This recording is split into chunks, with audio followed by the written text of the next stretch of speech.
Siemanko, z tej strony Anton, witam was bardzo serdecznie. Mapa Le Mache, oczywiście Farming Simulator 25. Wow, właśnie, tego się spodziewałem tutaj, ponieważ to gospodarstwo jest na takiej malutkiej górce i tutaj te widoczki na łąki, i na ten strumień i te mgły robi to robotę. Tak wygląda teraz te pastwisko. No, oczywiście zaraz jak zebrałem te siano, to oczywiście krowy tutaj były z powrotem przetransportowane. Ile zebrałem tego siana? Nie aż tak dużo, ale zawsze coś jest, nie? Tak więc teraz mam chyba 13 belek siana, czy nawet nie, więcej. Nie, 13 beleka, już zacząłem robić TMR, tu jeszcze jest jedna belka, tak więc lecimy sobie dzisiaj, tylko to zamknę, bo tutaj fajnie jest, że jest wjazd, to łatwo jest też wyjechać stamtąd. Dzisiaj lecimy za chwilę do drugiego gospodarstwa, tam gdzie mam kozy, bo muszę kilka belek siana, najprawdopodobniej 3 belki siana zawieziemy do kóz, żeby im tam wystarczyło na ten okres zimowy. Jeżeli chodzi o tą kiszonkę, to jeszcze chyba się nie zrobiła, bo widzę, że jeszcze ta fermentacja się nie zakończyła, jest ich 12, tak więc naprawdę spoko. Za chwilę to załadujemy. I co tutaj jeszcze na gospodarstwie? Już zacząłem robić troszeczkę TMR, może dzisiaj tym też się będziemy zajmowali, na pewno tak. I chciałem zwrócić waszą uwagę, bo tutaj żyto rośnie na zielonkę i zobaczcie jakie one już wysokie, nie? Zobaczcie jakie wysokie jest już, jaka jazda. No dobrze, dosyć ciekawie. Nie będę tutaj chyba nawoził. Troszeczkę jest nawiezione, ale no dobra, tu będzie tylko i wyłącznie kwestia, żeby to zebrać na zielonkę i później szybko zasiejemy tutaj chyba kukurydzę. Widzicie, nawet jest orka wymagana i tak dalej, i tak dalej. Tylko było na szybko zrobione, żeby wykorzystać fakt, że to ten już jest gotowe pole do obsiania, nie? Zakupiłem jeszcze kilka osprzętów, no trochę pieniędzy i trochę mało jest. I dzisiaj w sumie zabierzemy się już za zarabianie. Zaczniemy chyba robić sery. Muszę jeszcze ogarnąć sytuację z serami. Jaka wygląda tutaj wydajność tych serowarni, bo mam dwie serowarnie na dwóch gospodarstwach, tak więc zobaczymy. Dobra, najpierw zaczniemy od tego, że trzeba będzie sianko tutaj przygotować dla kóz, tak więc weźmiemy sobie 3 belki. Powiem wam, że powinny te 3 belki wystarczyć aż do marca, swobodnie, bo teraz sprawdzałem na statystykach, jest jeszcze tego wystarczająco dużo. Przyczepka, zapomniałem o tej przyczepce, aż się zastanawiałem jakąś platformę do wożenia czegoś. Aha, tam się ta... dobra, bo się tak właśnie zastanawiałem. 3 podobnoż belki z sianem zespawnowałem tutaj, tylko jedną widzę, ale to jest tutaj.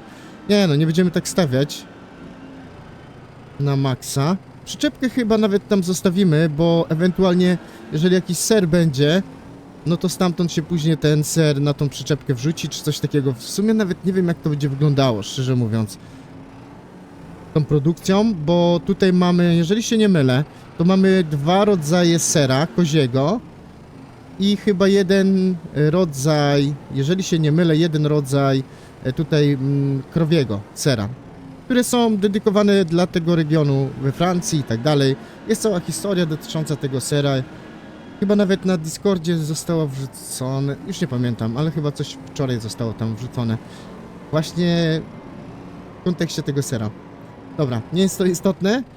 W zasadzie zastanawiam się, czy u kóz nie trzeba będzie też słomy? Też nie podejrzewam. Dobra. Zaczepimy sobie to, no trochę tam wrzucić. Mogłem wrzucić więcej, ale szczerze mówiąc nie wiem jak to będzie z tym sianem. Wiem na pewno, że tego siana będę potrzebował w następnych sezonach więcej, żeby czuć się bezpiecznie, bo kiszonkę będę mógł z kilku jak gdyby miejsc sobie zrobić, nie? Tak więc lucernę, którą posiałem, to najprawdopodobniej zrobimy z tego siano. Natomiast tego żyta, którym tam przed chwilą sobie chodziłem, no to będzie na pewno z tego kiszonka oczywiście.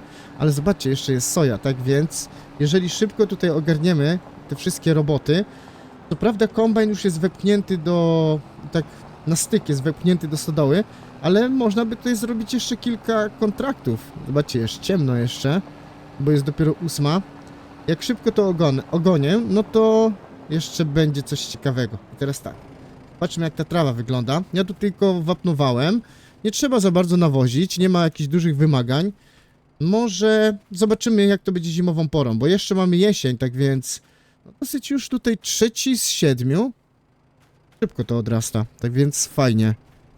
No zobaczymy, ale czy nie ma tutaj czasami resetowania na zimę, jak myślicie? Bo mi się wydaje, że może być resetowanie. Chyba raczej tak. Nie wiem co z tym żytem, Jak będzie taki, wiecie, śnieg albo mróz, to nie wiem, czy to przetrwa autentycznie, bo tak patrzę, to takie duże porosło. Ciekaw jestem, czy ja bym mógł teraz na przykład sobie to skosić jeszcze. Zastanawiam się, gdybym kosiarką na przykład wpadł teraz, jeszcze w listopadzie, nie? Bo to jest dosyć wysokie, szczerze mówiąc. Ale dobra, zobaczymy. Czy to przezimuje? Mam nadzieję, że przezimuje. Jak obstawiacie w komentarzach? Możecie napisać. Będzie albo nie będzie na wiosnę coś z tego. I teraz tak, pokarm 3200 to jest właśnie siano, a tutaj jeszcze łąka 11 000. Tylko że żeby te siano dać, to tam do tego paśnika trzeba zapodać. Nie wiem, czy to będzie... Znaczy nie, mogły wjeżdżać przez łąkę. Ale ciekaw jestem, czy tutaj nie byłbym w stanie wrzucić. Aha, może wykorzystamy ten dźwig, bo on tutaj jest. On jest generalnie do obsługi tutaj suszarni, której na razie jeszcze nie wykorzystuję. Tylko że trzeba będzie ten chwytak podłączyć. I może jak sobie cofniemy tutaj, to te belki będę w stanie wrzucić tutaj. Zaraz zobaczymy. Bo tak to jest, wiecie, tutaj wszedłem i tak mówię, jak to kurczę trzeba będzie tam jeździć? To tak niefajnie, nie? A może to sobie zrobimy w taki sposób. Nawet tutaj nie będzie trzeba wjeżdżać. Bo będzie można sobie zabrać nie? Belkę wyciągnąć, ale nie, wiecie co, wjadę sobie ciągnikiem do środka. Zobaczymy, czy to się da. Jeżeli się da, to da się, a jeżeli nie, to... Generalnie ja tutaj docelowo chciałbym właśnie przywozić sobie tą lucernę i tutaj, żeby suszarnia to ładnie ogarnęła, bo ta modyfikacja, którą używam, ona służy do suszenia trawy. Niekoniecznie będzie służyła do suszenia lucerny. W związku z tym lucernę będziemy tutaj w suszarni sobie suszyć. O, jest i mleko. To w sumie ciekawie, bo wcześniej widziałem na statystykach, czyli na paletach. Dobra, widły są do palet już kupione i nawet tutaj przywiezione, tak więc fajnie. Za chwilę to... W sumie wiecie co? Może od tego zaczniemy, a później się będziemy bawili tutaj z karmieniem. Zdecydowanie. Zrobimy to w taki sposób, tylko że tak, to trzeba będzie odczepić. Te widły sobie odstawimy gdzieś tutaj. Trzeba będzie pojechać po widły do palet. One są tutaj na tym gospodarstwie, bo ja tutaj przyprowadziłem kilka maszyn, żeby je schować, tylko że tak, z grabiarki to za bardzo nie jestem w stanie wepchnąć gdzieś, bo ona jest wysoka po prostu i się to nie udało. Natomiast prasę to muszę jeszcze umyć, nie, bo ona jest brudna. A, w ogóle jak z tymi dzikami będzie? Czy trzeba będzie jakoś się odstraszać? Ale poszedł, sam się wystraszył. Ja się też wystraszyłem autentycznie, bo nie wiem jak to będzie tutaj, czy one będą mi tutaj szły w szkodę. Tylko nie mów, Anton, że... Nie, są widły do palet, dobra, okej. Bo jak widzicie, te wszystkie maszyny stąd powyciągałem. Kupiłem sobie te widły do palet, jest tutaj prasa, tylko że brudna. I tam jest zgrabiarka, którą chciałem wepchnąć do tego garażu. Bo on jest wysoki, owszem, ale drzwi są trochę za niskie i nie wepchnę go. No dobra, tu jest przyczepa samozbierająca, którą najprawdopodobniej sprzedamy. Chociaż z drugiej strony, zobaczymy, jeszcze poczekamy. Dobra, ile jest na tej palecie? 1000 litrów. W ogóle nie wiem, a może bym wziął sobie te modyfikacje z Hofbergman, żebym tutaj wózkiem sobie to przetransportował? Musiałbym to jeszcze sprawdzić. Co myślicie o tym? Może wy to przetestowaliście? W ogóle gdzie to się daje? Aha, dobra, chyba tutaj. Tak wygląda na to. To będzie zaakceptowane. Dobra. Idziemy teraz ustawić produkcję i w ogóle zorientować się, jak to będzie wyglądało, bo w sumie to jest najważniejsze dzisiaj. Tak naprawdę, bo jeżeli tak dalej będę wydawał, to za chwilę nie będę miał już pieniędzy. Ale nie, no trzeba zacząć zarabiać, a ser chyba najdroższy jest, jeżeli się nie mylę, w styczniu, tak więc trzeba go naprodukować. No właśnie, jest dojrzewający, 6 miesięcy, zobaczcie, 10 000 za 1000 litrów, nie? Tu mam 1000 litrów, nie wiem ile z tych 1000 litrów bym uzyskał tego sera, ale zobaczcie, 1000, tylko że no to muszę 2 miesiące zrobić. I to jest dojrzewający, czy ja muszę 6 miesięcy czekać? Jest tu jakaś dojrzewalnia? Nie wiem, ale to się zaraz przekonamy. I jeszcze tutaj jest jakiś inny ser, już nie pamiętam. Za chwilę to sobie sprawdzimy. Aha, to jest właśnie ten świeży. Dobra. O, zdecydowanie mniej kosztuje. Czyli trzeba będzie go przechowywać zdecydowanie. I jeszcze jest ser krowi, ale tutaj nie będziemy go przetwarzali. Tak więc dobra, lecimy sobie zarządzanie i sprawdzimy, co tutaj jest. Tak więc tak. A, to już jest włączone. Nie, mleko kozie nie chcę w butelkach, to zdezaktywujemy i to też zdezaktywujemy. Poczekajcie, ja zdezaktywuję to sobie, bo jeszcze nie wiem. Czyli tutaj dojrzewający, 1200 cykli na miesiąc. To nie będzie jakaś duża produkcja, chociaż tutaj nie. 3600 na miesiąc. 3600 na miesiąc. Ale fajnie, bo z 3 będziemy mieli 5, czyli z tego 1000 litrów będę miał jakieś, nie wiem, gdzieś koło 1500 sera. No to nieźle, to 15 000 z tego będzie, tylko że trzeba to zrobić. Czyli przez miesiąc to zrobimy. Nie, to zdążymy. Jak wygląda z tym świeżym? Aha, już chyba rozumiem. Świeży jest taka sama, tylko że szybciej się go robi, nie? Tak więc nie, no na razie nie mamy aż tak dużo tego mleka, tak więc będziemy robili tylko i wyłącznie ten.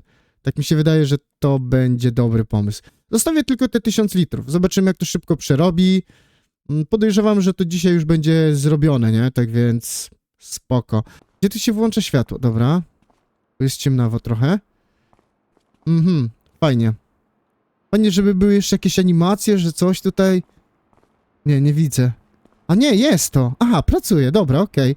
Czyli może tu za jakiś czas będą właśnie te animacje, będzie się coś tutaj pojawiało, tylko że ja dopiero odpaliłem tą produkcję, a ona nie będzie jakaś wybitnie szybko tutaj zachodziła. No dobra, czyli to jest na niewielką skalę i właśnie o to chodziło, żebym wiedział, jak to będzie wyglądało tutaj, żebym zdecydował, czy iść bardziej w opasy, czy w bydło raz mlecznych. Siądziemy sobie do tego sprzęta i spróbujemy, tak, podłączyć w ogóle ten chwytak. Teraz zobaczymy, jak to wygląda. Aha, bo tu jest jeszcze tego typu kamera, dobra. Tak więc sobie polecimy. Na jaką odległość? Może stąd będzie lepiej to widać. To wystarczy? Nie wiem. No dobra, to spróbujemy sobie tym. Wyciągniemy sobie te ramię. Mam nadzieję, że dosięgnę. O, chyba było coś, podświetliło mi się. Jeżeli się nie mylę. Bo już dalej chyba nie mogę wyciągnąć. Aha, wiem. Za daleko już poleciałem. Dobra, okej, czyli... Dobra, podniesiemy. Podejrzewam, może mi podbić, jeżeli... Dobra, tak? O, fajnie. Dobra, czyli do mnie. Spoko. A jak się tym obraca? Czy można to jakoś obrócić? Ten chwytak? Będę musiał sobie jeszcze poustawiać niektóre rzeczy. I teraz kamerę sobie zmienimy. Ale ja tutaj nic nie widzę na tej kamerze. Takie ujęcie to ja tak za bardzo nie... Aha, dobra, można sobie zjechać tak. Tylko że nie widzę tej belki. A dobra, okej. Czyli można sobie to troszeczkę... Okej, dobra. W dobrym miejscu jest ta kamera, przyznam teraz. Joystick będę musiał ustawić sobie na to troszeczkę inaczej. A nie, to nie, w ogóle nie chwycę tego. A, już wiem, o co chodzi, jaki jest problem. To tylko chwyta coś takiego jak słomę luzem, albo siano, albo trawę luzem. Aha, myślałem, że wiecie, że mogę sobie to złapać i podnieść. To by było fajne, nie? A może są jakieś osobne widły, którymi można by to zrobić? Bo jeżeli nie, no to... No dobrze, sprawdziłem, wiemy mniej więcej o co come on. I ewentualnie w przyszłości, jak będę chciał się tym bawić, to będę to już wiedział, o co tutaj biega. Jeszcze sobie ustawić odpowiednio będę musiał ustawić sobie odpowiednio jeszcze joystick. Spróbowałem, ale za bardzo nie działa, tak więc po prostu, tak jak to za pierwszym razem zrobiłem, wrzucimy sobie po prostu tą belkę bezpośrednio do tego paśnika i podejrzewam, że ta belka naprawdę na długo wystarczy, bo tą pierwszą, którą przywiozłem, to tylko 1000 litrów chyba zostało zabrane. A w tym momencie... Właśnie. W tym momencie kozy jedzą jeszcze tak siano, ale i trawę również. Chociaż już chyba w listopadzie, mimo tego, że ta trawa jest wysoka, zobaczcie jaka wysoka, to chyba już łąka tutaj nie dorzuciła. Zresztą zaraz zobaczymy. 11 000 ma? Mi się wydaje, że powinno być 11 000. A ile teraz jest? No jest 11 000. Dobra, to będę musiał jeszcze sobie popatrzeć. 25 000 można wrzucić do tego paśnika i naprawdę na dosyć długi okres czasu. Przy czym trzeba zwrócić uwagę, że tutaj jest dopiero 30 kus, a może być maksymalnie aż chyba 140. Więc no tylko w niewielkiej części jest wypełnione ta owczarnia. No tak, no w sumie to jest owczarnia. Ale zobaczcie, jakie duże jest pastwisko. Dobra, nie będę zamykał, bo jeszcze wrzucimy od razu te dwie belki. No i podejrzewam, do marca to ja tutaj mam spokój. Oczywiście będę tutaj przyjeżdżał i tylko i wyłącznie wrzucał te mleko, paletę. Ale najprawdopodobniej trzeba będzie Renacie dołożyć tura i wtedy tutaj Renata będzie urzędowała. Najprawdopodobniej tak to będzie. No, fajne widoczki, co nie? Zobaczcie, jak to fajnie wygląda tutaj. Już zjechałem trochę z górki. Nie wiem, czy zwróciliście uwagę, na tej mapie jest troszeczkę inaczej wyglądają drzewa. One jesienią nie wyglądają tak bardzo żarówiaście, w tym sensie, że są takie bardzo czerwone albo bardzo takie brązowe. One są bardziej stonowane, przez to wygląda to bardziej naturalnie. Zobaczcie, jak to fajnie wygląda tutaj ten las. I jest więcej odcieni. Te drzewa się bardziej różnią od siebie niż to jest na standardowym. Niektóre drzewa tam jeszcze widać taki ciemny zielony kolor. No jest naprawdę fajnie pod tym względem zrobione. Autentycznie, ja to już kilka razy zwróciłem uwagę sam, że zatrzymuję się i w komentarzach to samo piszecie, że czasami coś tam robicie na tej mapie i zatrzymujecie się i podziwiacie, bo mapa jest naprawdę ładna. W zasadzie nie wiem, ile tutaj tego mleka jest, zaraz się o tym przekonamy, tylko szkoda, że to nie działa tak, że tutaj trzeba najpierw doić krowy, ponieważ tu jest taka fajna hala udojowa. Nie wiem, tędy? Nie, tutaj się wchodzi u góry. Się nie mylę. Zobaczcie, jak fajnie to wygląda. To nie? Rewelacyjnie, zaraz zobaczymy. Właśnie, coś takiego, że są tutaj animacje, że się doi te krowy. Ale fajnie by było, gdyby rzeczywiście, na przykład w tym momencie dopiero można było odciągnąć to mleko, powiedzmy, i no nie wiem, gdzieś przepompować do zbiornika i dopiero z tego zbiornika odwieźć, to by było naprawdę rewelacyjne. A tak to no jest to jakaś taka, można sobie to powłączać i tak dalej, ale to jest tylko tak wizualnie ładnie, nie? Natomiast nie ma jakiejś funkcjonalności, nie? Natomiast ładnie to jest zrobione, to trzeba przyznać. Stoi sobie krowa. I tutaj to samo. No, ładnie to wygląda. Dobra, ale my tutaj... Ile jest mleka w ogóle? Nie ma aż tak dużo. 1600.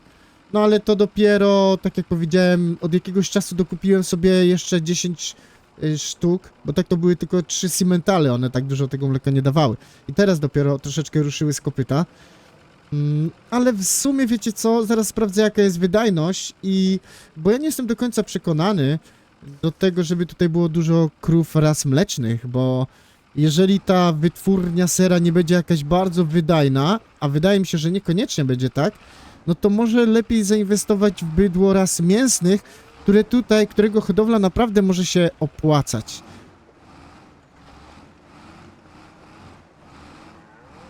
Dobra, jakoś udało mi się cofnąć. Wydaje mi się, że chyba pójdziemy w opasy. Zdecydowanie. Zresztą za chwilę zobaczymy, jaka jest wydajność tutaj, jeżeli chodzi o tą fabryczkę i możliwości przerobowe tego mleka, bo podejrzewam, zresztą nie będę tutaj gdybał, za chwilę o tym się dowiemy. Aha, dobra. Czyli nie muszę tam daleko gdzieś wjeżdżać. No właśnie się zastanawiałem, czy ja teraz będę musiał cofać i tak dalej. Dobra, trigger jest wyciągnięty na zewnątrz. Czyli to ułatwia robotę. Bo już się zastanawiałem, czy by jakiś wózek tutaj, żeby sobie łatwiej przepchnąć, bo... Chociaż beczkę na mleko spokojnie jakąś inną kupimy. Dobra, i teraz zobaczymy. Podobna sytuacja, jak to było w przypadku tego sera koziego. Aha, no trochę inny wystrój, tak? Że mamy tutaj ten... krowie mleko. Aha, zobaczcie, jest tutaj zbiornik. Krowi ser. I tu już, zaczęliśmy produkować. Nie. Szybko tutaj musimy pozmieniać te zasady, bo teraz tak, to wszystko poodpalało. Tutaj jakieś masło. Nie chcę tego robić. Tylko chcę robić właśnie ten ser. Jaka to jest wydajność? 1400 cykli w miesiącu i 3000, przepraszam, 3 mleka, czyli będzie około 4500 miesięcznie w stanie przerobić ta wytwórnia. I podobna zasada, zobaczcie, 3 jest z tego 5.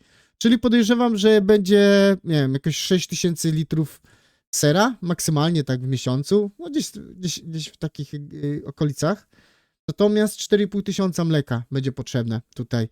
Czyli najprawdopodobniej będzie jednak tego typu sytuacja, że będziemy inwestowali raczej w bydło ras mięsnych. Ponieważ oczywiście można by tutaj sprzedawać mleko, tak?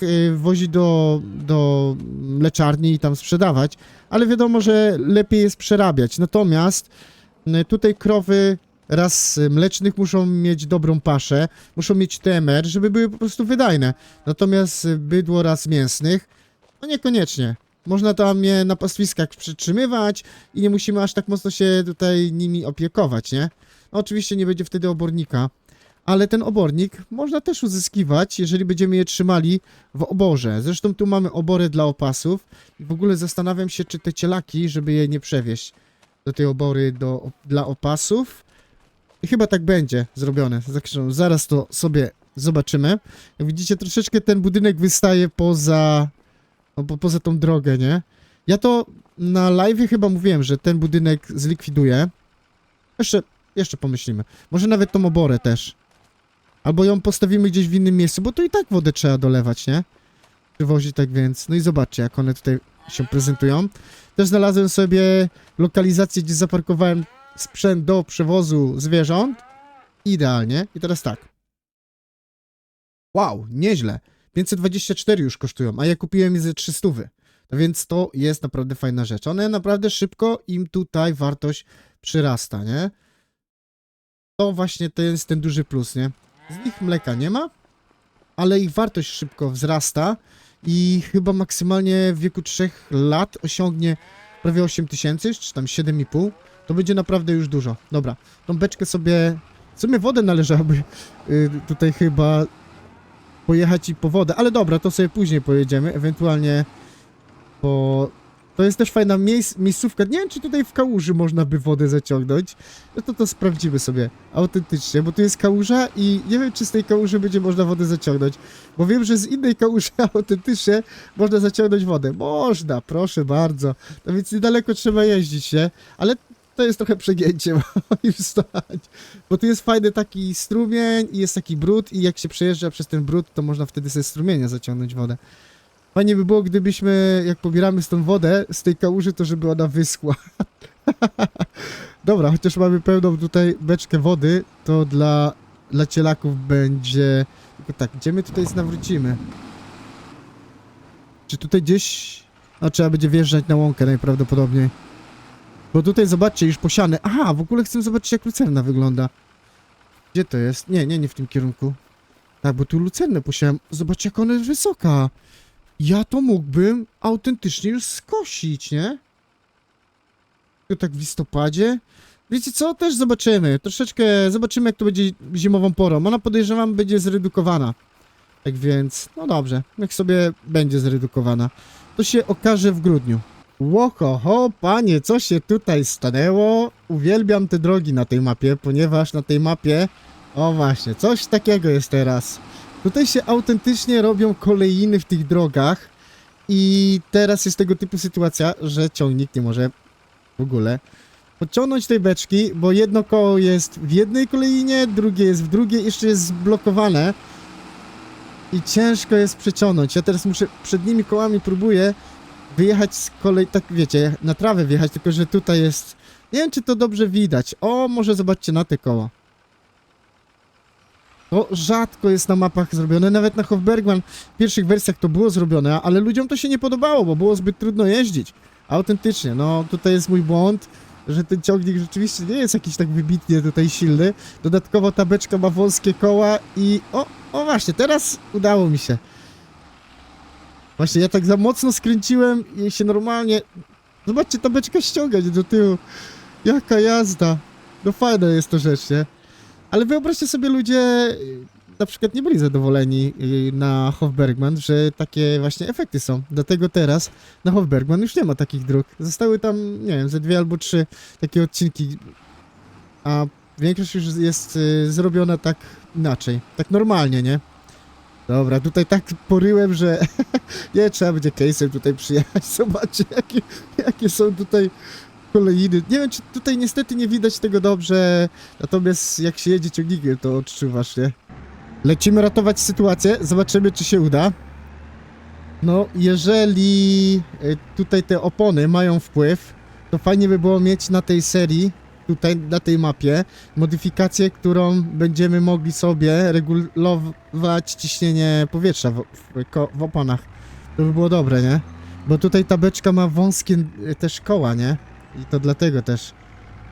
Dobra, ten ma szersze koła, tak więc tutaj sobie da radę, podejrzewam. Bo on się tak nie zapadnie całkowicie. Dobra, ciągnij. Dobra, pociągnie to. Ale też nie jest łatwo. O, ho, ho, ho, ho, ho. O, ho, ho, ho.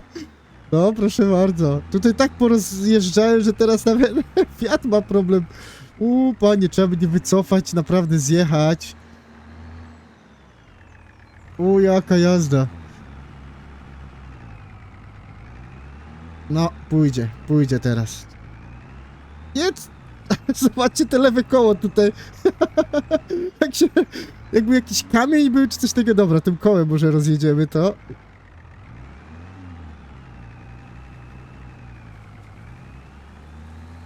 Dobra. Widać było, że autentycznie trzeba po prostu cofnąć się i kołem od ciągnika tą dziurę jak gdyby rozplaszczyć, rozwałować. O, teraz tutaj w tym samym miejscu. No i tak będziemy co chwilę łatać ten... Albo może... Ale kurczę, fajnie się załadował, nie?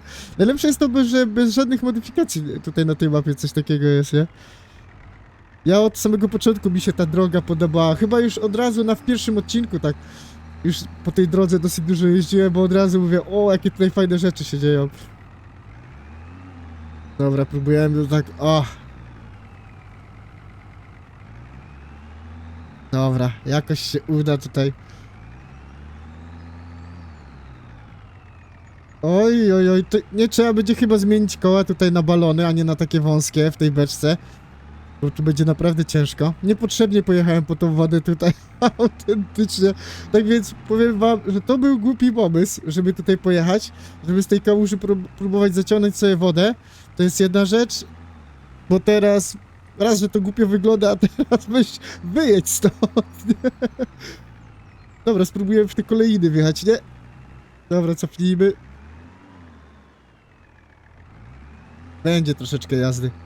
No i w sumie fajnie, bo akurat na polach wszystko jest poogarniane, pozasiewane, nawet poplon zasiałem, rzodkiew oleistą, bo nie wiedziałem na jednym polu co tam zasiać, najprawdopodobniej będzie owiec, ale chciałem jeszcze poplon zasiać, więc można się nawet w taki sposób pobawić, żeby beczkę z wodą teraz 20 metrów ciągnąć 3 godziny, bo trzeba było nawrócić, ale kurczę, mam nauczkę, już tu więcej nie przyjadę zatankować. Oj, nie. No nie. A może to jest tak, że teraz jest... Bo w nocy tutaj padał deszcz, może... Nie wiem, ale zobaczcie, jakie fajne te błoto wygląda. No jest trochę zabawy. Jest. Mam nadzieję, że wyjadę. Może tutaj bliżej murku? Nie, tutaj też. Bo zatrzymałem się wtedy, jak tankowałem i tutaj porozjeżdżałem. To trzeba będzie to troszeczkę pokombinować.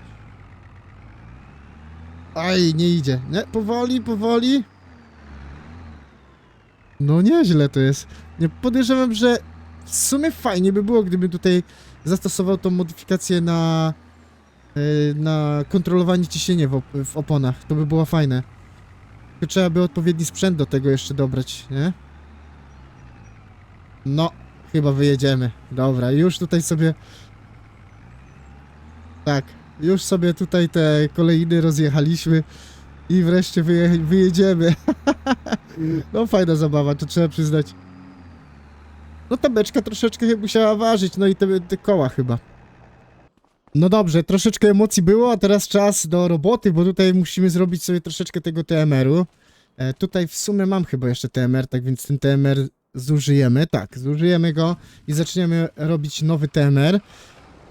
No i w sumie no, tego typu rzeczy to będziemy robić, chociaż jeszcze w listopadzie jest dosyć dużo kontraktów, w związku z tym być może nawet za chwilę, może nie za chwilę, na live'ie sobie odpalimy tutaj kontrakty, bo zbiór soi są, tak więc być może coś takiego będzie. Aj, źle wjechałem, bo nie będę mógł wysypać tego TMR-u do tych krów, o, nie do tego, nie do tej obory, nie? Tutaj do opasów nie chcę, bo te opasów nie ma. Dobra, okej, trzeba będzie nawrócić. No, powiem wam, że bardzo ciekawie tutaj z tym błotem jest. Autentycznie. I to jest taka przestroga, i to jest taka pułapka. Jest tutaj kilka pułapek. Łącznie ze znajdźkami, nie? Na tej mapie, tak więc... Lepiej po wodę dalej jeździcie i taką normalną drogą twardą, to wtedy nie ma jakichś takich dziwnych rzeczy. No chyba, że macie mnóstwo czasu, to możecie z najsłabszym traktorem pojechać po wodę i później się męczyć 2 dni, żeby wyciągnąć to. Dobra, w dzisiejszym odcinku to tyle. Mam nadzieję, że wam się spodobał. Jeżeli tak, to oczywiście proszę łapkę w górę i zapraszam na kolejne odcinki. Pozdrawiam, Anton.